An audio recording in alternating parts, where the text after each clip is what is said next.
જી જી આજે અમારા સાથી ધારાસભ્ય આનંદભાઈ પટેલ અને ગુલાબસિંહ સાથે અમે મહીસાગર ખાતે આવ્યા છીએ અને કલેક્ટરશ્રીને અમે હાલના તબક્કે મળવા માટે જવાના છે.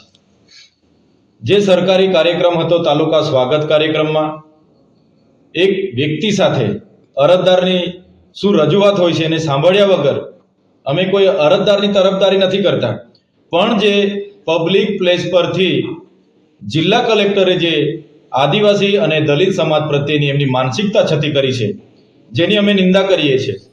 એમની જે ભાષા હતી કે ચંપલ નિકાલ કે મારના ચાહીએ, ચંપલ ખાને લાયક હે, હરામી સાલે, તો પબ્લિક મંચ પરથી જે એમણે જાહેરમાં જે અમારા લોકો માટેની જે નિવેદનબાજી એમણે કરી છે એને અમે સખત શબ્દોમાં વખોડીએ છીએ.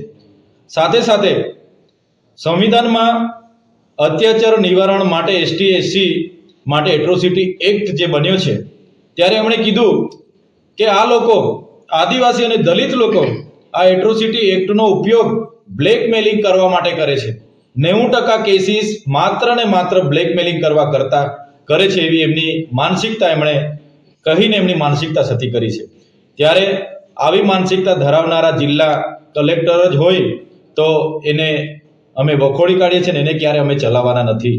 સાથે સાથે એમનો કાર્યકાળ દરમિયાન દાહોદમાં પણ એમણે એસસી એસટી ઓબીસીના કર્મચારીઓ સાથે જે વર્તન વ્યવહાર કર્યા છે એ બાબતોની પણ અમારી પાસે ફરિયાદો આવી છે. અહીંયા મહીસાગરમાં પણ અગાઉ ડીડીઓ હતા અને હાલમાં કલેક્ટર તરીકે એમની જે ફરિયાદો અનેક કર્મચારીઓ અમને કરી છે કે કાયમ માટે એમની માનસિકતા બીજી જ્ઞાતિઓ માટે આવી જ હોય છે અને નીચું દેખાડવા માટે હર હંમેશ એ આવા પ્રયાસો કરતા હોય છે. ત્યારે અમે સરકારશ્રીને કહેવા માંગીએ છીએ, સરકાર આમાં ગંભીરતાથી નોંધ લે. અગર ગુજરાત સરકાર આ કલેક્ટર શ્રી પર ખાતાકીય તપાસ કરાવીને સસ્પેન્ડ કેમ ન કરાય ત્યાં સુધીની કાર્યવાહી નહીં કરશે તો આવનારા દિવસોમાં ખૂબ મોટું જન આંદોલન થશે. અમે આવનારી 6 તારીખે તમામ આ વિસ્તારના ધારાસભ્યો, તમામ સાથી મિત્રો, અમે તમામ લોકો અહીંયા મોટી સંખ્યામાં ઉપસ્થિત થઈને કલેક્ટર કચેરીનો ઘેરાવો કરવાના છે. પછી પણ અમને ન્યાય નહીં મળશે તો આવનારા દિવસોમાં એનાથી પણ વધારે જલંત કાર્યક્રમો અમે મહીસાગર અને ગાંધીનગર ખાતે અમે આપવાના છે.